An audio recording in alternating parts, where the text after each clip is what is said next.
全ပြည်နယ်ရှိပိုင်းမယောင်မြို့နယ်ပြန်ကြားရေးနှင့်ပြည်သူ့ဆက်ဆံရေးဦးစီးဌာနသည်ယမန်နေ့မွန်းလွဲပိုင်းကအမကဝန်ဘိုး၌စာဖတ်ရှိမြင့်တင်ရေးနယ်လင်းစကြည့်တိုင်ကွင်းစင်ဆောင်ရွက်ခဲ့ပါရရှင်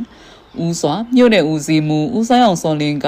မိခိုးမြုံငွေလေထုညဉ့်ညံတားဆီးကကွယ်ရေးအရွယ်မရောက်သေးသူကလေးသူငယ်များစစ်မှုထမ်းခြင်းမှကာကွယ်တားဆီးထိန်သိမ်းရေးပရက်စတိတ်အနေရဆိုင်ရာတိကောင်းဆရာများဟောပြောပြီးရုပ်တံကျွမ်းကျင်သုံးဒေါ်နန်းစီဖောင်းက